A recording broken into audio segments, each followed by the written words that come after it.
Right, we're live with not as many people in the room. Hopefully more people live watching us. What are you looking for? No, I was going to give you the... This is great. This is perfect. This will do the job. Okay. Thank you very much. Much appreciated. Okay, we have a double Parasha this week. Acharei and Kedoshim. So whenever you have a double Parasha, it's always interesting to try to pull out the few bits and pieces. I mean, there's so much to speak about. So maybe we'll work our way backwards. We're going to speak about this. Let's start with the Kedoshim. It says in Parashas Kedoshim, so I don't have the page. What page do we have in the beginning of Parashas Kedoshim? First verse. 656. 656 says Alan. So we're on page 656 in the article Chumash, and we have a Chumash. Hashem spoke to Moshe saying, speak to all the Jewish people, and you should say to them, you shall be holy. Ki kadosh ani Hashem Elokeichem, because I am holy, and I, Hashem, your God. That's what the pasuk says. What is holiness? That's a hard question. You know, if you ask people, what does it mean to be holy? It's difficult to answer that one, isn't it? Yeah. Interestingly enough, Rashi has a very interesting translation over here when he speaks about Kodesh.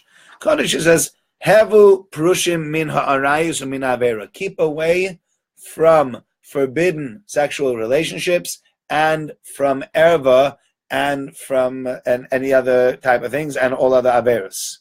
It's interesting when you speak about kedusha. The first thing that I would mention is when we get married. It's very interesting. Harei at, what do we say? Mekudeshesli, right? What would be the root word of mekudeshes? It will be kedusha, holiness, right? So we're talking about kedusha. We talk about holiness. When you get married, there's a holiness within marriage. What's the holiness within marriage? In and of itself is something to be explained. It's probably a very long share. It's not a share that we're going to give tonight. But what is it about marriage that makes marriage holy? Yeah, I think one of the things, and Tosa speaks about this in the beginning of Kedoshim on page 2b, he mentions that Kedoshim to you being holy, when you say Harei at Mekudeshesli, what does it mean when we say Harei? What do we mean to say to the woman Harei at Mekudeshesli? Says Tosa, you know what it means when we say Harei at Mekudeshesli? We're saying, behold, you are, Rick's here. Behold, Rick's watching, right? You know, behold, you are set aside to me. Until now, before you were married, it's available for anybody. Now, when you get married, you're set aside for that man only. That's Kedusha. So that's one thing when we speak about Harei Megadesh, when we speak about Kedusha, that's one thing to keep in mind. But the other thing that I think is very important is to think about people. Think about somebody whom you think is holy or you think is unholy, right? I know I've given this example. I don't know if I've given this example here before, but I know I have given this example in the past. Think about low people. Yeah? I don't like to give examples of who's who or give names, etc., etc. However, one time, and this was really only once, I went to the hospital with my wife for something, and we were waiting in the waiting room, and somebody in the waiting room said, can we turn on the television? Yeah, no problem. They gave her the remote, and she turned on something called the Jeremy Kyle Show. Yeah? Now, I don't know if you've ever had the displeasure of watching the Jeremy Kyle Show, but I had the experience once, and once was plenty. The lowest of the low. The lowest of the low, right? And when you speak of the lowest of the low, let me ask you a question. What makes these people in general the lowest of the low? You know what kind of discussions they always have on these kind of shows? What are the shows all about, usually? Their morality that goes on over there. Specifically, what I have seen, that was the one that I watched, but I've been told this happens all the time. You have a young woman, and the young woman has had an extramarital relationship with another fellow. She's not married, so it's and they have a child. And then there's a question mark. Whose child is this? And having this discussion, she says, I promise you it's my child. And he says, how do I know? And she says, he looks like you. He does not look like me. He does look like me. In the end, they did the wonderful thing called a paternity test. And they did a paternity test because they've been living already with a grandmother now for a few weeks, maybe a month, 2 months. The grandmother's been bonding with what she thinks is her grandchild. She's bought all sorts of presents to this young child who she thinks is her grandchild. And now comes the question mark, is this child her grandchild or not? And they did a paternity test, and lo and behold, he was not. And the amount of agmas nefesh, the amount of pain that people go through, both this father, who himself probably wasn't Mr. Wonderful, on the one hand. On the other hand, this guy, still, we're talking about somebody over here, we're talking about people's lives. This guy had taken in this young child, thought that this child is his own. It turns out this child is not his own. And he's been carrying and diapering, etc., for this child. He's taken in this woman now for the last 9 months because he thought she's carrying his child and been taking care of her. And lo and behold, lost it. The child's not his child. The grandmother has given all this love to this child, and lo and behold, the child's not this child. And he's screaming at her, and she's screaming at him, and she says it can happen. And this is, there's the whole horrible thing that comes with it. Yeah, and you watch and what do you think to yourself when you watch this? Who are these people? Where do they find people like this? Hi, sorry.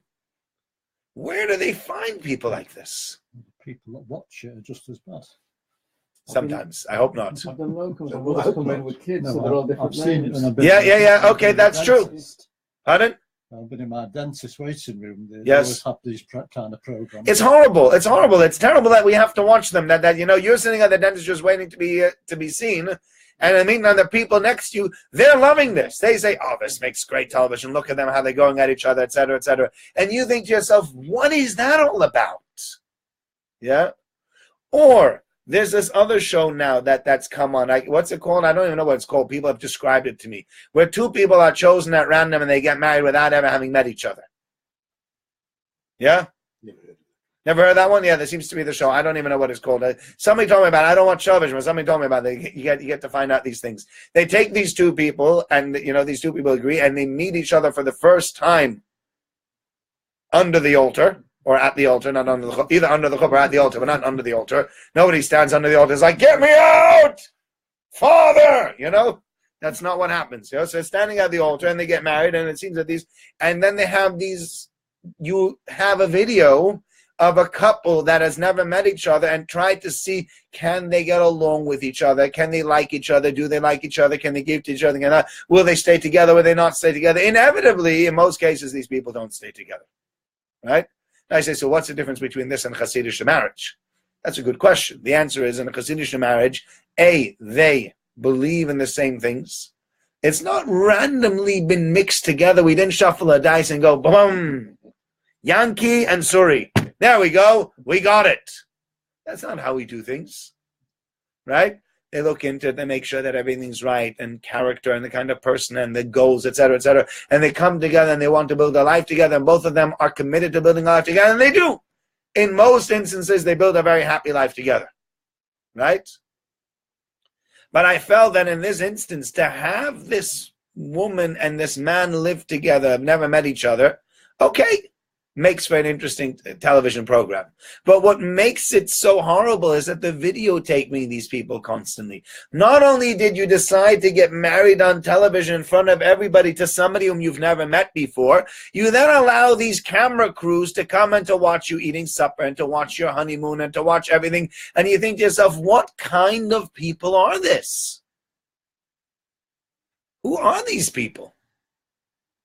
Right? And then you think about Kedusha, you think about holiness. And I said to you, these are holy people. What would you say to me? I got lots of words to describe them. Holy is the one word I'm not going to use.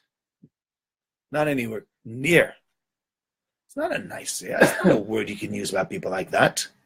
There might be nice people, productive people. There might be fun people. They might make great television. I mean, there are lots of things you can say about these people. But definitely go back to the first case. Of this Jeremy Kyle.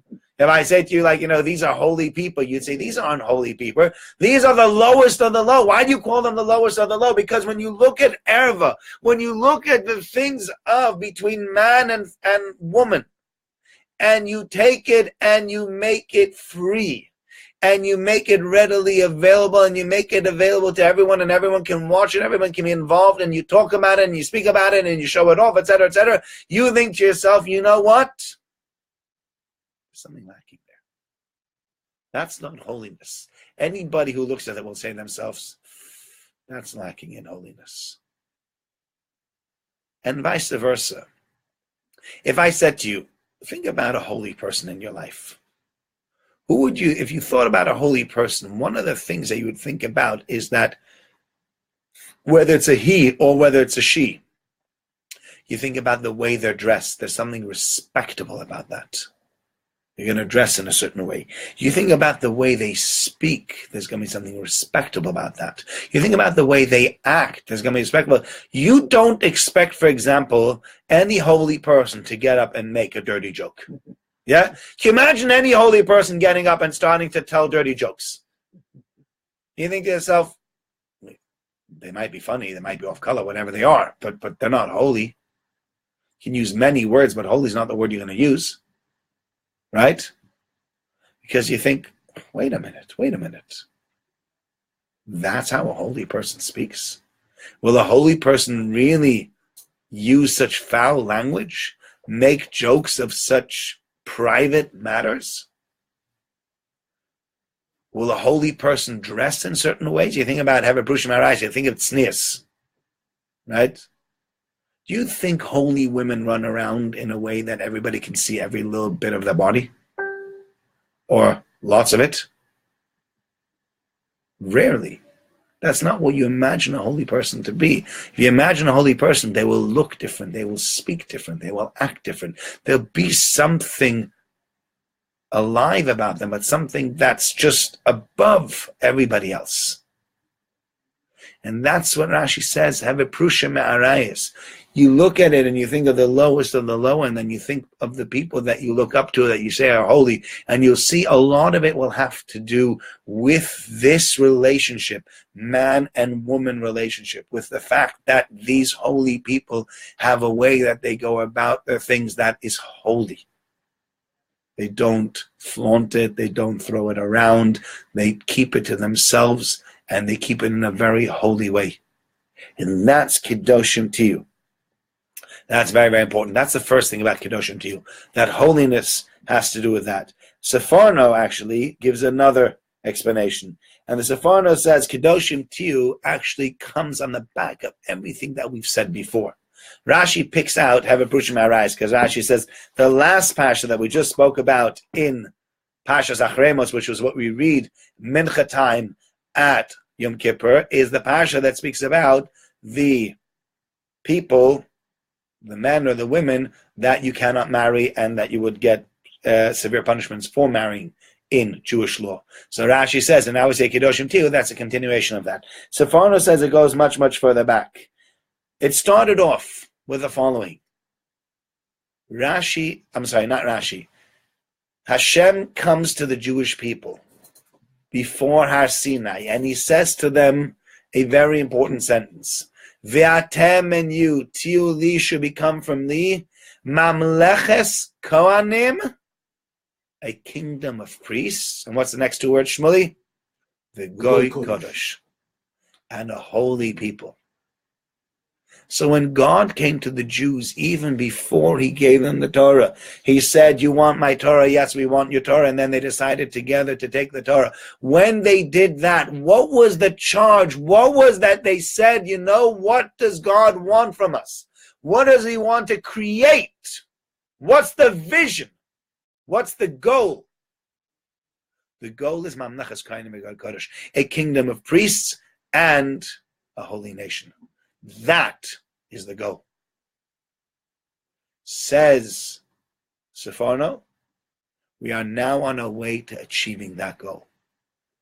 after we've discussed what? Keeping away from Tuma of, he says of it, Tuma Sataivus, Tuma that comes from lust. And he speaks Nida, and then he speaks also about Nigoim, which we spoke about Saras last week, as well as all other Tumas he talks about before, and Erva, all that, he says, and now you're finished with all that, you kept away from all that, that, he says, Kedoshim to you. If you keep everything that we've been speaking about, looking back, that's what gets you Kedoshim to you. That's what gets you to holiness. Holiness is the abstention from the things that you would consider being done in a lowly fashion or doing them in the correct fashion. Hi, Phil. Right. Okay. Phil, I'm really glad you came to us, even though Liverpool's playing Roma. I'm very chuffed. What's the score? I don't know. You haven't even looked. Okay, if Ivor was here, he would tell us. Okay. Yeah, careful. Right. Okay, so that's as far as that's concerned. That's the first bit about Kedoshim to you. Now, we have two very important comments that on the one hand seem to contradict each other, and on the other hand, I think the two need to go together. And that's the following. The third verse in Parashas Kedoshim, Ish imo ve'aviv tiro. Excuse me. A man should fear their father and mother, ve'shabsosai tishmaru, and keep my Shabbos. Ani Hashem Elokechem. I am Hashem, your God. Hey, Jeff. So, Ish ima v'aviv tiro. Hi, Ivor. Come have a seat. We were just speaking about you a second ago. We just said that Phil walked in and he doesn't even know the score, but if you were here, he would. No, I haven't looked. You haven't looked yet either. Doesn't matter. Yeah. They've They've only started. I thought they're in Europe. They start earlier, 7:30. They start. All right, verse 3. We're at Kedoshim to you, verse 3. Again. Ish ima v'aviv tiro. A man should fear his mother and father, v'shabsosai tishmaru, and my Shabbos you should keep. Ani Hashem Elokechem, I am Hashem, your God. Says Rashi, a very important point. There's a juxtaposition here. But before we see Rashi, let's see the other one. Let's see Rashbam first. Rashbam was one of Rashi's grandsons. Yeah? And Rashbam and Rashi actually had a disagreement. He had another famous grandson. His most famous grandson of Rashi is Rabbeinu Tam. Rabbeinu Yaakov Tam. He was Rashi's daughter's son, and he was one of the main Tosafists. There's not a page in the Talmud, almost not a page in the Talmud that goes by without a mention of Rabbeinu Tam. Rabbeinu Tam is most famous for the Rabbeinu Tam Tefillin, the fact that he had the disagreement with Rashi about what order the different sections of the Tefillin go in which way do you put them in, and Rashbam is another one of Rashi's grandchildren. Rashbam also had a disagreement with Rashi. Rashbam was actually of the opinion that Rashi always says, Rashi always says, I have come to give you the simple translation of the words. And now Rashbam comes, and Rashbam says in a different place that I actually was even more simple in my explanation, my translation. Rashi, in the end, uses a lot of midrashim. If you go to Rashi, you'll find that Rashi uses medrash very often. Rashi is not only focused on the absolute pshat, but he does use a lot of different things. And Rashbam says, I was even more simplistic, in inverted commas, than Rashi. And Rashi agreed with him. Rashi said, if I had the time, I'd write another commentary, be that as it may. Rashbam says, why do we write Ish imo ve'aviv tiro v'shabsosai tishmaru? There's something very interesting that we have, and that's the following. What's the fourth commandment? Fourth commandment, please. Keep Shabbos. What's the fifth commandment? Honor your parents. So you have the fourth and the fifth, Shabbos and honor your parents, next to each other in the 10 commandments. Pardon? Change them around. Okay, it's interesting that you did change them around. He doesn't mention the fact you changed them around, but I'm just thinking that also well picked up. Yeah, well spotted, Elliot. That we've actually changed them around. Originally, in the 10 Commandments, we got Shabbos before parents, and here we got parents before Shabbos. But Rashbam says we have them together in the Ten Commandments, and we also have them here together. Why? Why do we have Kabbalas Avicha V'Sinecha next to commandment of Shabbos? Because we're taking the covet of Hashem and the covet of parents and saying that there is a similarity between the two of them. In the same way a person has to give honor to Hashem, in the same way a person has to give honor to his parents. Honoring Hashem, we all know about that. For example, you take Shabbos is a great example of honoring Hashem, right? Because Shabbos is a day where we celebrate the fact that Hashem created the world in 6 days and rested on the seventh day, and is a day that we realize and recognize God's sovereignty over this world. So Shabbos is very much a day that is dedicated to the honor of HaKadosh Baruch Hu. Kibbud Av V'Em is also important because we compare the honor of Hashem and the honor of our parents. And we say, just like we honor Hashem, we honor our parents as well. Our parents, where we came from. There's a lot to be said for that. If you just want to take the simplest story, did we tell the story? When did I tell the story about Rav Yaakov Kamenetsky? I think we told the story last week.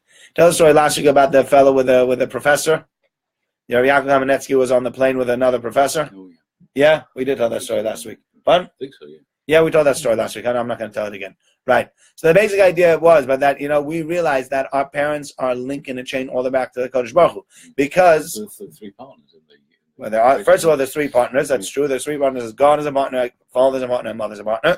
But beyond the three partners, we say parents are a link in the chain back for generations, back to the Kodesh Baruch Hu. We say, where did you come from? My parents. Where did your parents come from? Their parents. Where did they come from? Where they come from? That is one of the most basic questions. And then once you get to the point of, okay, we go all the way back to there, then what? At one point or another, who was the first parent? Well, there never was a first parent. Really?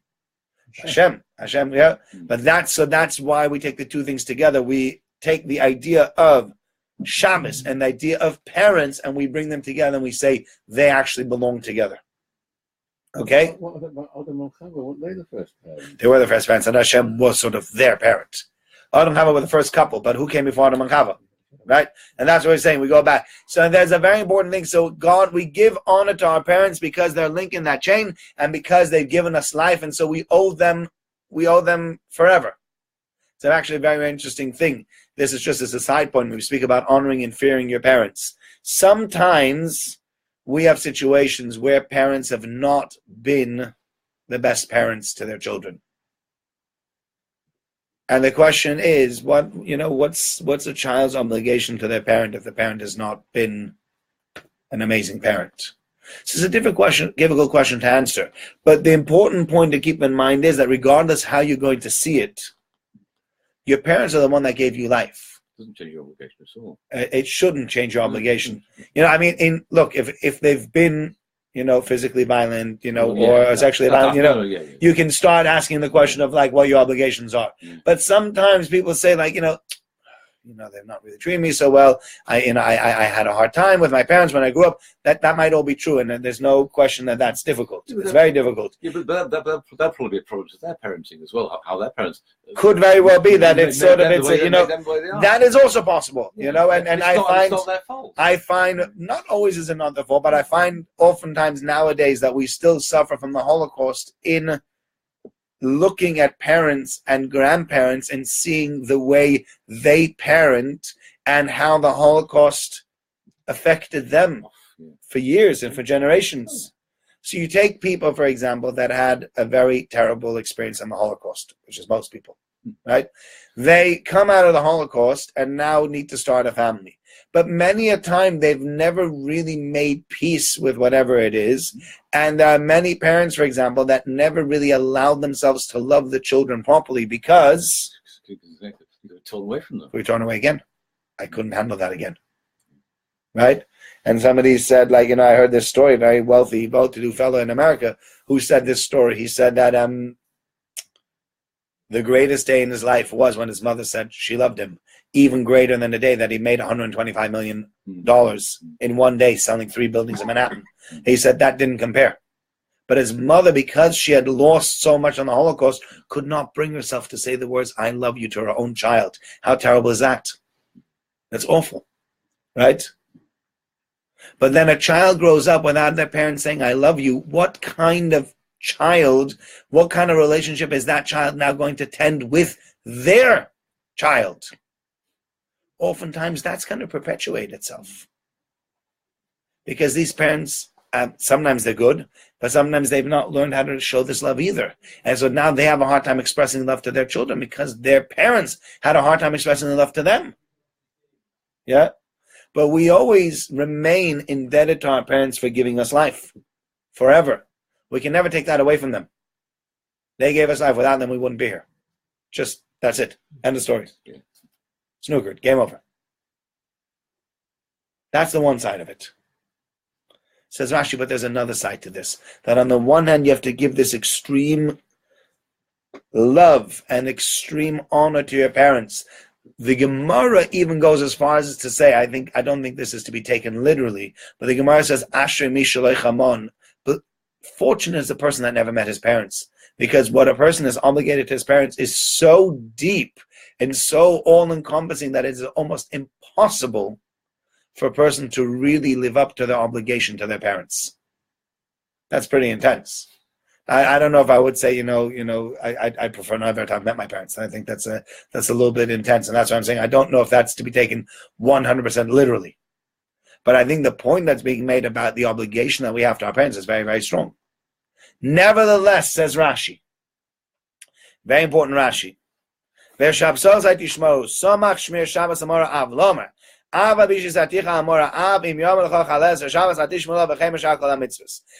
a limit.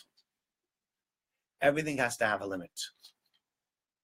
Where is the limit in honor of your parents? A person has to fear their parents. There's society shmoru, but everybody has to keep my Shabbos, including your parents.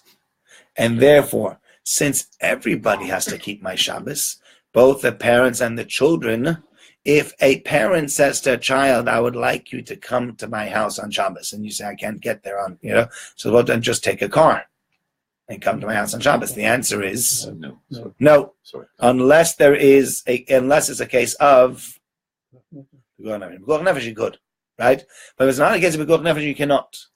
Because even though we juxtapose the fear of father and mother together with the Shabbos, saying that we owe our parents fear and reverence in the same way we owe fear and reverence to HaKadosh Baruch Hu, we always have to remember that the fear and reverence that we have for HaKadosh Baruch Hu comes before the fear and reverence that we have our parents. And so therefore, if our parents want us to do one thing and HaKadosh Baruch Hu wants us to do something else, we always need to listen to HaKadosh Baruch Hu over listening to our parents in that instance. Right? It's important to note, I will make this clear over here as well, that when it comes to fearing parents, and when it comes to doing what they've asked you and going against halacha or not going against halacha, I have found at times that there are people, this happens specifically with people that are Baalei Tshuva, people that are new to the faith, so to speak. And therefore, they're very, very excited about their new faith, and either they try to proselytize, which is very, very condescending, or they try a whole bunch of different things, and you always feel a little bit like, come off it. What are you doing? But then it comes sometimes to this relationship with their parents, and that's a really, really difficult one. It's a very hard one. It's likely they're not going to be as from as them, of course. In general, not, because this is a person that's become a Baal Tshuva. So it's very likely they're not going to be as from as them. On the one hand, is this child obligated to break Shabbos for his parents? The answer is no. Is this child obligated to ostracize, negate, degrade, denigrate his parents? You need to handle it nicely. You need to handle it nicely. And that's a problem sometimes that many people don't live up to. The handling of it well, there's a way to handle it that has finesse to it, that has a certain holiness to it, that has a certain feel to it, where the parents realize, his boys become a Ben Torah. Right? So guys, I remember one of the Rebbein in our Samech saying, you want to do something for your parents? Stand up when they walk into the room. So what, stand up when they walk in? I never stood up for them when I walk into the room. You owe them the honor to stand up for them. And halacha, really, you should stand up for your parents when they walk into the room. Right? Unless they say you don't mind. But imagine if you stood up for your parents. Right? The parent walks in the room and you stood up. And what are you doing? I say, I've stood up. I've stood up. I owe you honor for the fact that you've given me life and everything else you've given me in this world. Parent will go, wow.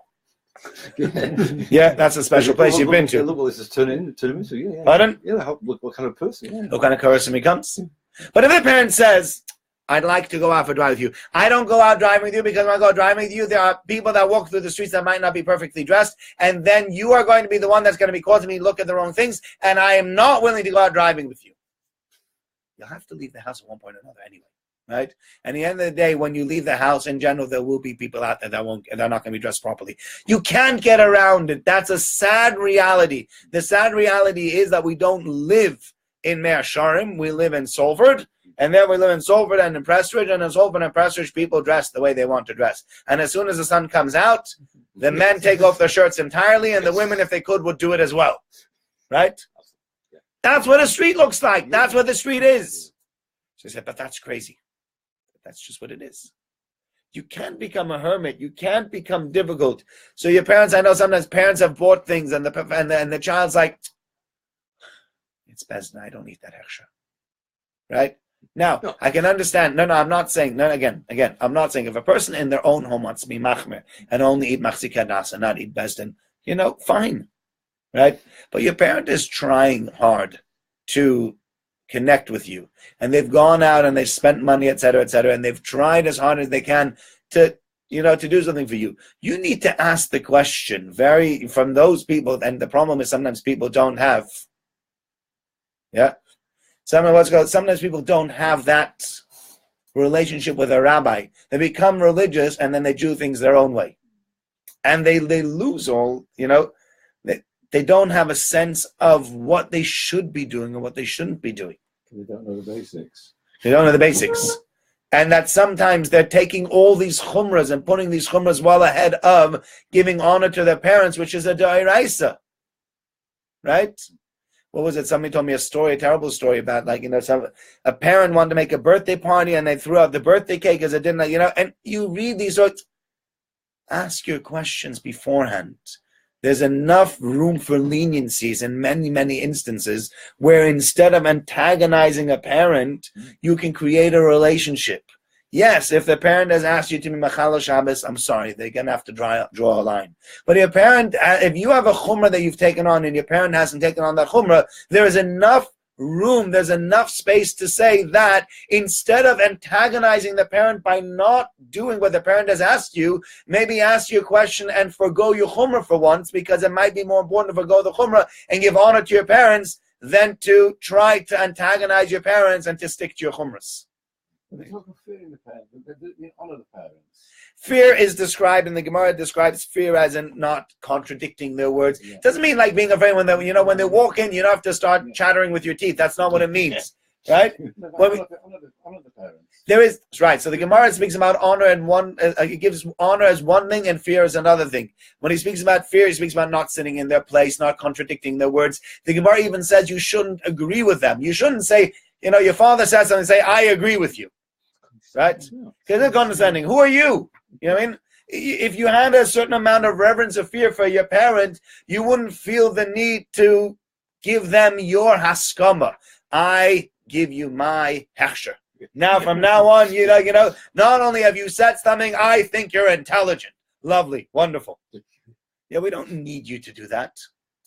There's a certain fear or reverence that you have for your parents. Not to speak in front of them, not to speak in front of them, but not to speak before them. If somebody asks an opinion, right? Like go back to the case with Lavan and Besuel. Lavan and Besuel are asked about Rivka going and marrying Yitzchak. What does Lavan do? He jumps ahead.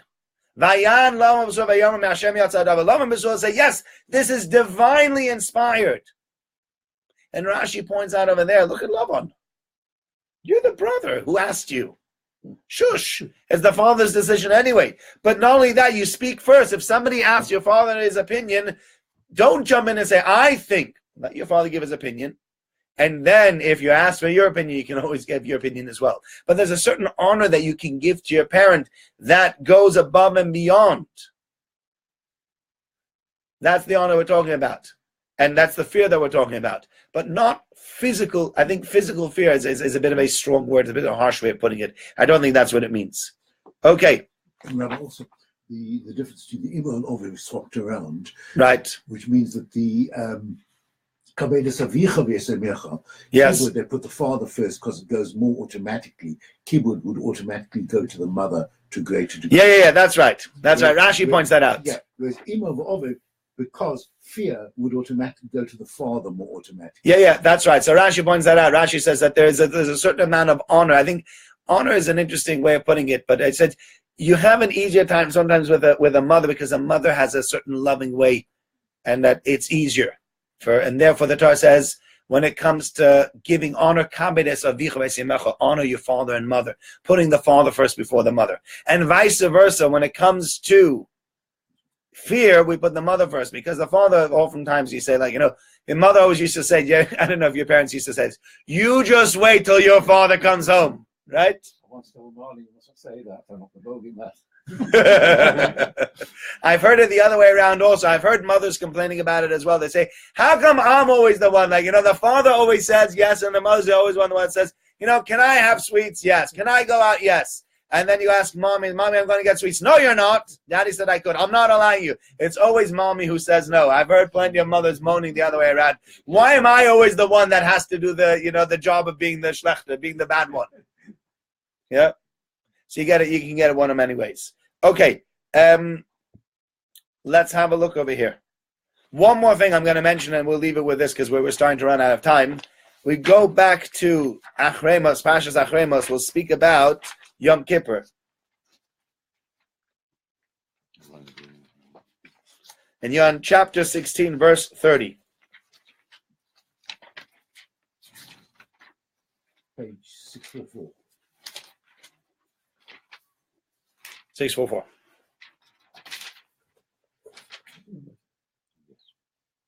Yeah.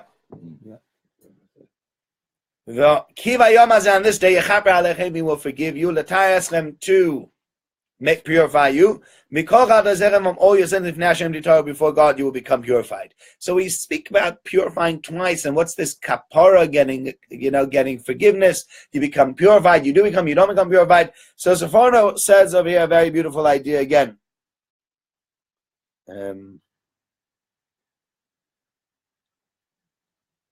He says, when it comes to receiving partial atonement, the Kohen has the ability to create this partial atonement. The Kohen has the ability to create a situation where your averas start going down. The scale is starting to tip in the right direction. However, there's only one entity that could really create the full forgiveness. And who is that? That is Lifnei Hashem Titaru. If you want tahara, if you want purity, if you want to wipe the slate clean, that's only going to happen with Hashem. That's not going to happen with anybody else. It's not going to be the Kohen Gadol, which is an important thing for us to remember. Because nowadays we don't have a Kohen Gadol. So if you don't have a Kohen Gadol, how are we going to go about getting kapara on Yom Kippur? The answer is the kapara of the Kohen Gadol on Yom Kippur was only an extra mitigating factor. The Kohen Gadol took an interest, and Kohen Gadol helped us achieve partially that atonement that we were looking for. But the real practical atonement is not something that the Kohen Gadol achieves. The full atonement is something that God gives us. And only God can really get us that atonement. Nobody else can even create a situation where we will get that full atonement. And that's important for us to remember anytime you're looking for atonement. Full atonement is not something to be looked for by anybody else. You don't start looking at ways and say, oh, maybe I'll get atonement over here. Maybe I can do this. Maybe I'll do that to get atonement. We'll only get atonement from Kadosh Baruch Hu. We'll only really get the full kapara from Hashem. Please God, we should all receive that full kapara from Hashem. Thank you very much for joining me and for listening. And please do share it if you enjoyed tonight. Thank you. Sure.